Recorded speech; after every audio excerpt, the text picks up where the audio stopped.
nós podemos e devemos olhar para Maria. Em Maria nós descobrimos o que Deus tinha na cabeça quando fez o ser humano. Maria é o projeto original de Deus que viveu em plenitude aquilo que Deus sonhou, aquilo que Deus pensou, aquilo que Deus projetou. Por isso ela é a cheia de graça. Mas ao olharmos para Maria, não devemos reconhecer nela só o passado, o projeto de Deus. Nós podemos e devemos, e é isso que ensina a festa de hoje. Olhando para Maria, nós percebemos o nosso futuro, o seu futuro, o meu futuro. Celebrar a festa não, a solenidade. Ou seja, a igreja olha para esse mistério e percebe que ele precisa ser celebrado solenemente. E por que solenemente? Porque ele nos revela o carinho, a ternura e o projeto de Deus a nosso respeito. Mais bonito ainda, a festa solene da Assunção de Maria revela a santidade, a grandeza, a beleza do corpo humano. Há uma ideia errada, meus irmãos, e que muitos dizem que a culpa é da igreja, e é mentira. Essa visão negativa do corpo nós devemos ao grego. Foi um presente de grego. Porque foi Platão, o grande filósofo. Platão tinha a ideia de que o corpo era ruim, que o corpo era a prisão da alma, que na verdade o ser humano existia na essência, no pensamento, no mundo das ideias, e que porque ele caiu no erro, ele foi lançado na terra, e agora condenado a viver no corpo. O corpo é a prisão da alma.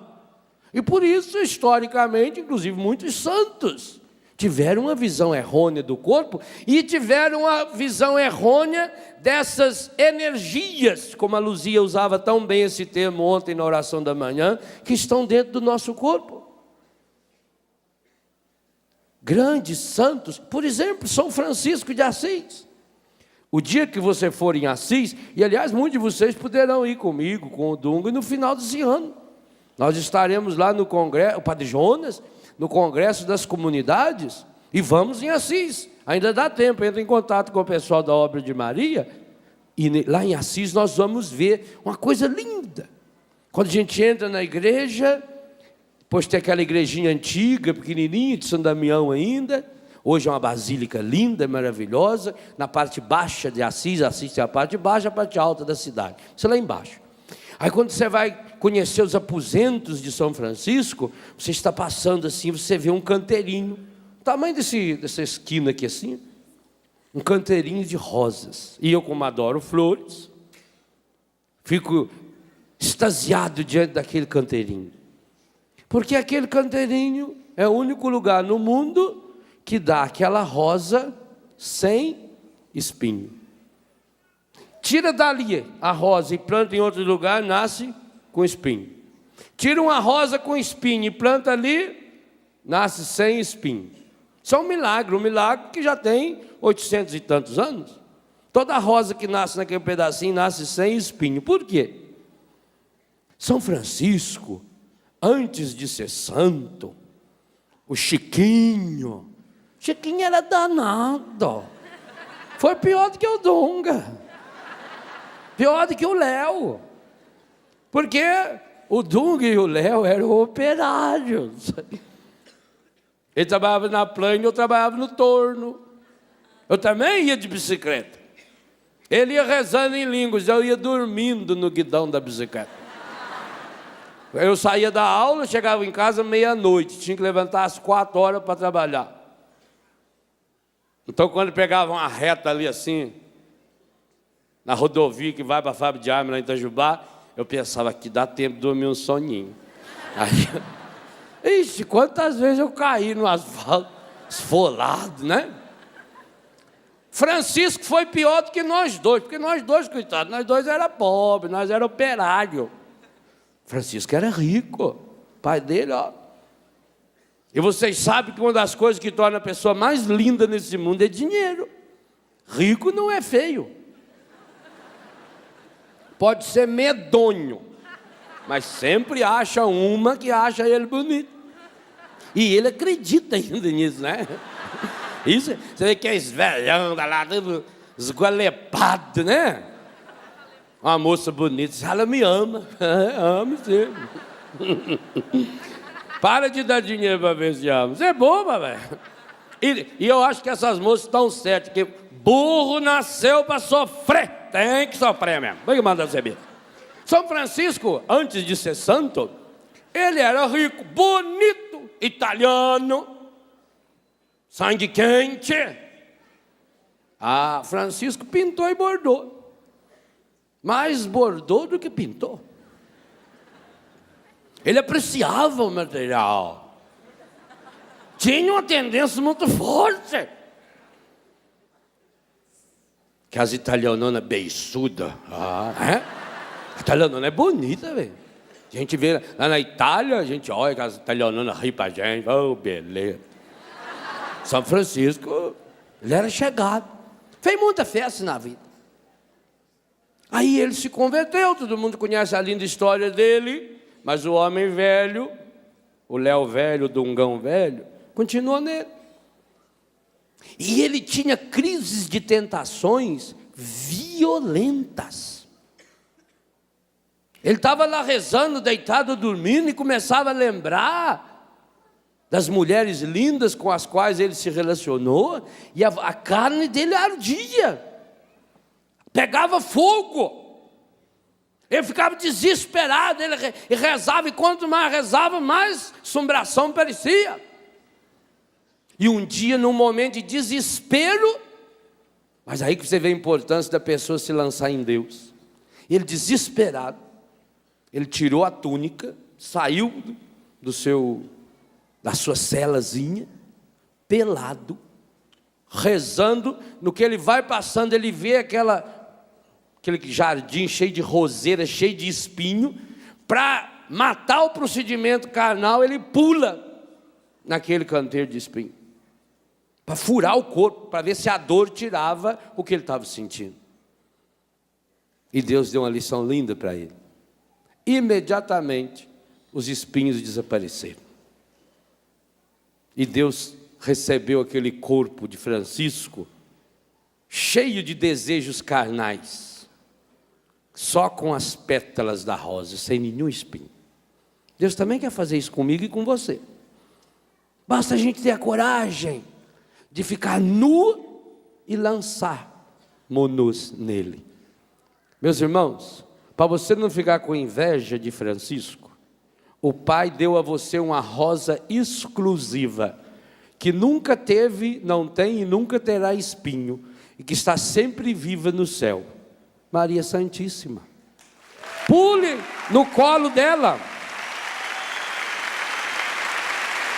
Maria é a rosa sem espinho.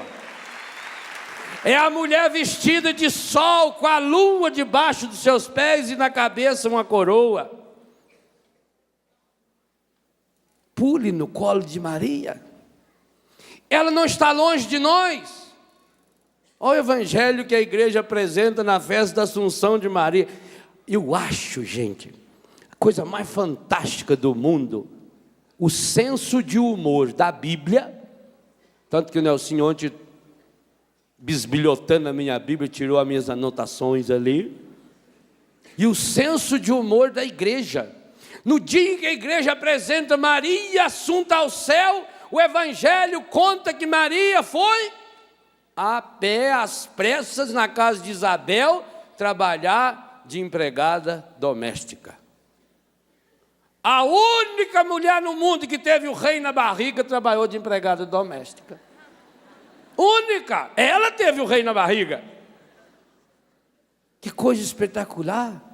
Para dizer para mim e para você que Maria está pertinho de mim e de você, que nós também podemos pular no colo dela, na hora que vem o desespero, na hora que vem a queimação, e ela virá, porque é semente de Deus que está dentro de nós. Maria nos ensina uma coisa que Santo Agostinho, homem que estudou Platão a fundo, pôde ensinar para nós, o que a igreja aprendeu, e que eu queria ensinar a você também hoje. Quem não vive espiritualmente a sua carne, viverá carnalmente o seu espírito. Ou você aprende a viver espiritualmente, na força do Espírito, a plenitude do Espírito, os seus relacionamentos carnais, ou você vai acabar vivendo de modo carnal a sua dimensão espiritual. Porque, meus irmãos e minhas irmãs, esse dragão medonho, pavoroso, feio, cheio de chifre é próprio dele mesmo, que só com o rabo ele varria 1/3 da terra. Ô bicho medonho, feio. Quem o deteve? Está aí no Apocalipse. A mulher vestida de sol é mãe do homem que salvou o mundo. Se você não aceita que essa mulher seja Maria, então você não pode aceitar que o filho dela seja Jesus. Aí tá bom. Ao olhar para... E aqui eu estou já aproximando para vocês as duas dimensões que Deus pôs muito no meu coração para falar hoje. Maria e Eucaristia. E por quê? Porque o tema desse acampamento é afetividade e sexualidade. Gente, o humor da igreja é espetacular. Que visão esplendorosa a igreja tem do corpo humano, para afirmar que o corpo de um humano, Maria, está inteirinho no céu. Sabe o que isso significa? Significa que existe no céu um seio humano igual o seio das senhoras e das senhoritas. Que o corpo humano é pedaço de Deus, que o corpo humano é desejo de Deus, e que por isso você não pode jogá-lo no lixo.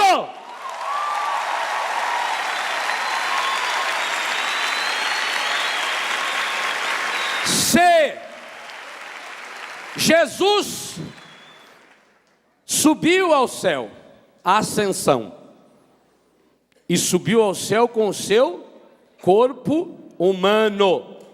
Ele falou isso, o Evangelho fala isso. Jesus disse para Tomé: põe a sua mão aqui no meu lado, olha para a minha mão. Jesus subiu ao céu com o corpo humano, masculino. Então, existe no céu um corpo masculino, lindo, 1,80 m de altura, diz a NASA, nos exames que fez do Santo Sudário em Turim, 1,82 m, 10 centímetros para cima de mim aqui assim. Um homem lindo, másculo, aquilo que o Dunga falou. O corpo de Jesus revelado no sudário é um corpo másculo. Na tradução daquilo que escreveu Flávio Joséfo, um judeu que descreveu Jesus do seu tempo, um homem lindo, um homem másculo, ombros largos, de uma resistência esplendorosa, senão fisicamente não teria aguentado tudo que aguentou. Imagine a barriga da perna de Jesus, a dureza que não era, pois um homem caminhava, passava dias e noites andando, tinha jejum, tinha um autocontrole espetacular. Jesus devia ser um homem esplendorosamente lindo, igualzinho o corpo de vocês rapazes, de nós homens. Por isso nós não podemos jogar o nosso corpo no lixo. O corpo humano, a ressurreição de Jesus, a ascensão de Jesus e a assunção de Maria diz o seguinte: o corpo humano tem um destino definitivo e sagrado.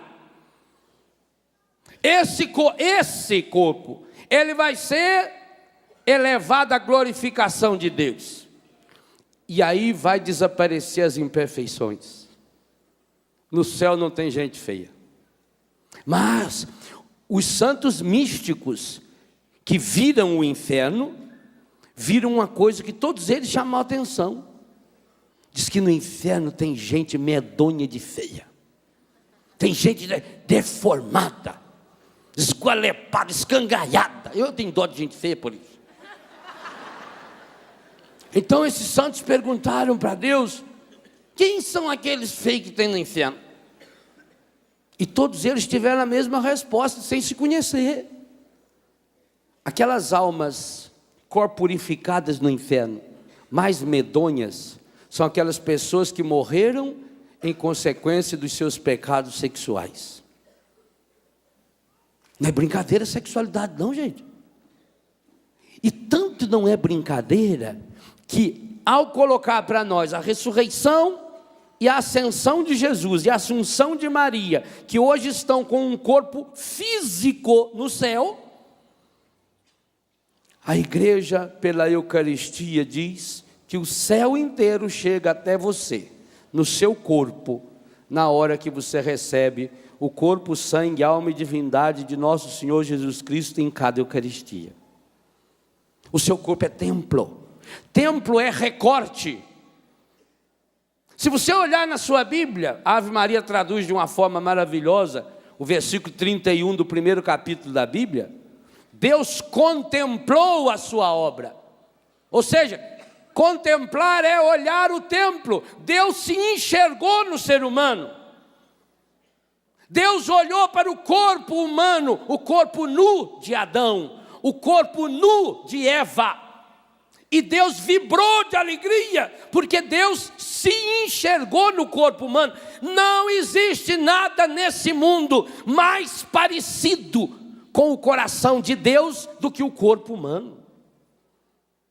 Por isso, gente, que quando você lê os livros do meu amigo que está aqui, Dr. Roque, Marcos Savioli, e vê aquilo que ele como médico fala, você vê o mistério que hoje a medicina percebe. Que mistério espetacular é o corpo humano. Eu já falei aqui nesse rincão quantas vezes, a unha do meu dedo é muito mais espetacular do que o computador mais fantástico da face da terra. Olha o seu corpo, olha a perfeição do seu corpo. Na palma da sua mão você tem 7.000 poros. Aqui. Quanto que a ciência está lutando para tentar clonar? Clonar é coisa de imbecil. Clonar, a gente clona a árvore. Vai lá, tira um galho, clona e planta no chão. O ser humano reproduz Deus. A pele humana reproduz Deus. O corpo humano é um milagre de Deus. Não é coisa do passado, é do agora. Você imagina a medicina que hoje pode olhar. O Roque, que é especialista no coração, pode olhar com os aparelhos, o coração batendo. A criança com 3, 4 semanas de vida, o médico escuta o coração da criança batendo. 108.000 vezes por dia ele bate. Olha a delicadeza de Deus comigo e com você. Ah, padre, mas eu já pequei muito com o meu corpo. Será que Deus não parou de me perdoar? Você já mordeu o beiço? Já? Às vezes a gente dá uma dentadinha assim, né? 2 dias depois, que jeito que está? Fica cicatriz? Deus é o único que opera sem deixar cicatriz. Para dizer, o seu corpo é lugar de Deus. Por isso, gente, eu vou dizer uma coisa para vocês, entendam do jeito que quiser, que eu estou pouco lixando para quem entender errado. Quando um homem olha para uma mulher bonita e ele sente essa atração, ele devia aprender a louvar a Deus. Quando uma mulher olha para um homem bonito e sente uma atração, tem que louvar a Deus. Por quê? Porque só é bonito porque tem participação em Deus. Quem falou isso foi Jesus. Quando aquele jovem falou assim: bom mestre, o que eu faço para ser feliz? Ele diz: por que você me chama bom? Só Deus é bom.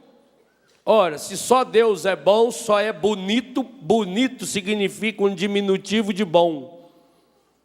Só pode ser bonito se tiver participação em Deus. Então, o desejo que nós temos quando olhamos para alguém, é desejo que nós temos daquele que está segurando, sustentando, do autor dessa obra.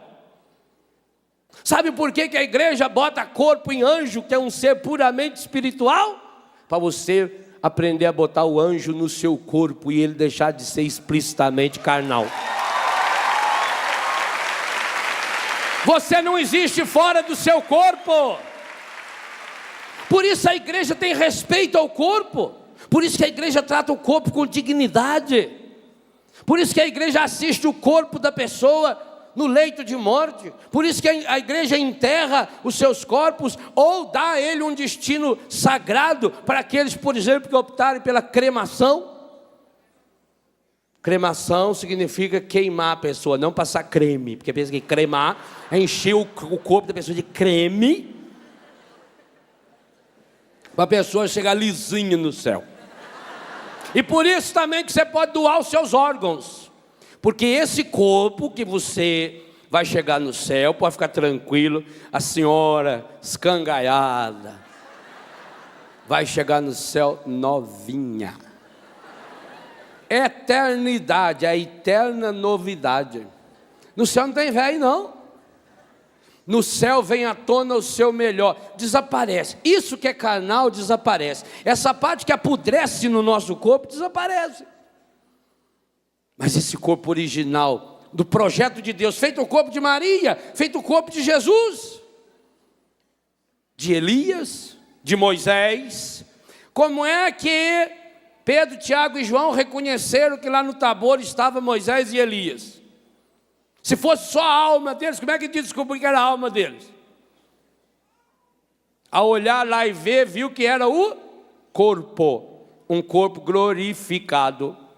Aquele rico que estava lá no fundo do inferno, como é que ele descobriu que o Lázaro, aquele pobre, que ele não dava comida, agora estava no céu? Como é que ele ia reconhecer o Lázaro no céu, se o Lázaro tivesse só com a sua alma no céu? É o físico, no meu melhor. Por exemplo, quando eu chegar no céu, eu for rever papai, eu tenho que lutar muito para chegar lá, porque ele eu sei que está lá, né? Agora, eu não sei se eu chego lá. Mas nem que eu ficar uns 600, 700 anos no purgatório, já estou satisfeito, né? Bom, eu vou reconhecer o papai no seu rosto mais lindo, mais sereno. A Bíblia diz: no céu não haverá doença, tristeza, nem sombra de dor. Sabe aquela vez que você viu você numa fotografia que você achou mais bonita ainda? Pois no céu a sua beleza virá plenificada. Por isso que a igreja hoje está pedindo. Você lembrou o que a igreja pediu hoje na oração da coleta? Acho que você esqueceu. Que contemplando hoje, celebrando a solenidade da Assunção de Maria, cada um de nós aqui pediu uma graça que a igreja está pedindo única. Que a gente vá devagarinho voltando-se inteiramente para as coisas do alto. A frase que a liturgia usou é bonita. Eu anotei aqui na capa da minha Bíblia: dai-nos viver atentos às coisas do alto. Oração que nós rezamos aí no mundo inteiro hoje. 1.600 e poucas línguas hoje está pedindo isso. Dai-nos viver atentos, voltados para as coisas do alto. Esse desejo carnal não é desejo, e eu disse ontem com todas as letras, não é desejo que se realiza no corpo do outro. O corpo do outro, e nem de todas as outras pessoas no mundo, seria capaz de satisfazer o meu desejo de Deus que está aqui dentro, e o seu também. Nós precisamos, meus irmãos e minhas irmãs, descobrir essa santidade do corpo. Por isso eu tenho ensinado as pessoas a fazer exercícios eucarísticos. Logo depois que comunga, Jesus entrou dentro do seu corpo. A ciência diz que leva 1 minuto para que o coração consiga jogar o sangue em 94 mil quilômetros de extensão que existe as nossas veias, artérias e capilares. 1 minuto. A velocidade média é de 5.560.000 quilômetros por hora. Nem virtual. Significa o seguinte: você levantou, saiu daí, veio aqui. Ao voltar no seu lugar, a Eucaristia que você já recebeu, dissolveu, Deus se derrete dentro da sua língua, entra em contato com a corrente sanguínea. 1 minuto depois, é a ciência que diz, não existe nenhuma parte do seu corpo que não contenha o corpo, o sangue, a alma e a divindade de nosso Senhor Jesus Cristo. E nós podemos afirmar sem nenhum medo,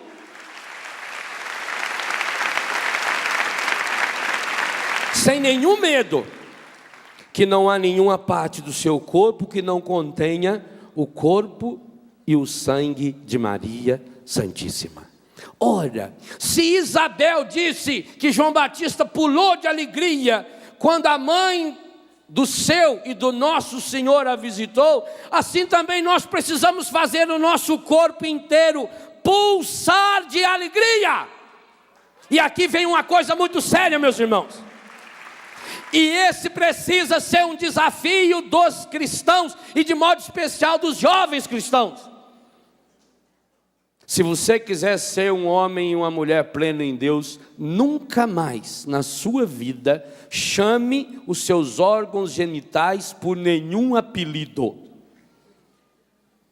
Daí que já veio o nome, órgãos genitais. Genitais vem de Gênesis. Primeiro livro da Bíblia. A sua sexualidade foi pregada na cruz com Jesus. Por isso Jesus ficou pelado na cruz. E Maria estava de pé aos pés da cruz. Mas meu irmão, minha irmã, nós precisamos, eu preciso, você precisa, nós precisamos urgentemente apropriar-nos da graça salvífica que o Cristo operou e continua operando na cruz, e Ele não tirou a nossa sexualidade da cruz. Se a Bíblia coloca na primeira e na última página o matrimônio no seu caráter, em primeiro lugar, unitivo, como símbolo e sinal da Trindade, está na primeira e na última página da Bíblia, é preciso que no matrimônio o casal reproduza a Santíssima Trindade. Mais do que isso, que reproduza fisicamente a Santíssima Trindade. E o casal reproduz. O que dizia o Evangelho de sexta-feira, o dia que começamos o acampamento? O homem deixará pai e mãe, se unirá à sua mulher. Eu quero ouvir de vocês. E os dois formarão uma. Que matemática é essa? 1 mais 1 forma 1. Não é um só Deus? Homem e mulher juntos se formam um. Ou o Evangelho está errado, então rasga o Evangelho. Mas Deus é um em quantas pessoas? Em 3. Se no caráter unitivo o homem e a mulher de 2 formam um, no caráter procriativo de 2 forma 3. Não foi pedido para a gente pensar na relação sexual santa que nossos pais tiveram? Papai e mamãe foram tão um que quando eles se separaram, eles não eram 2 mais, eram 3. Eu, você. Completou a Trindade. O homem e a mulher, pelo exercício da sexualidade, expressão sagrada da afetividade, reproduzem a unicidade de Deus. 2 formam 1. E quando exprimem na sexualidade essa afetividade e exercitam a afetividade e a sexualidade na genitalidade, na interpenetração física, quando se separam, não são só dois, agora são três. Oh, eu, você, éramos o terceiro que faltava para que papai e mamãe reproduzisse o Pai, o Filho e o Espírito Santo. Coisa fantástica. É isso que a sua fé ensina.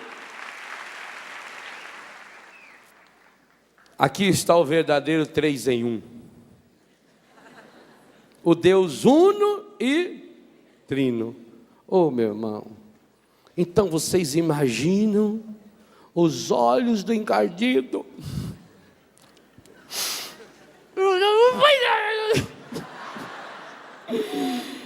Põe de mim.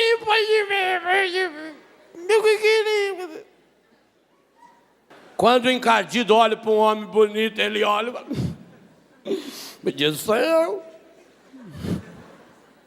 Quando o encardido olha, por quê? Porque o anjo não se reproduz. Anjo se juntar, por isso que o inferno inteirinho, se levasse todo mundo para o inferno, não somaria nenhum, porque pode juntar aquela legião que nós começamos a falar ontem, que não reproduz. Notou que até filho adotivo fica parecido com o pai e a mãe? É por causa da afetividade, vai ficando parecido. Sabe qual é o maior sonho do encardido? Que você fique parecido com ele. Eu queria convidar você na festa da Assunção de Maria, solenemente, rasgue o retrato que o encardido um dia colocou em você. Tire esse retrato. Abasteça-se com o corpo, sangue, alma e divindade de Jesus e como filho e filha que é. Torne-se cada dia mais parecido, mais parecida com o rosto dela. Porque quem ficar parecido com ela, acabará ficando sempre parecido com ele. E ele nos aponta, você não é filho do encardido. Não cresça como filho adotivo. A tartaruguinha tentava subir na árvore. E ela vinha devagarinho, e ela olhava para cima, tentava subir e cair. Voltava de novo, virava, tentava subir na árvore e cair. De repente aparece lá em cima no galho da árvore um passarinho e uma passarinha. E a passarinha chorava. Ela olhava para aquela seda e lágrimas escorriam dos seus olhos. E ela virou para o passarinho e falou, bem, eu não aguento mais. Eu vou falar para o Júnior que ele é adotivo.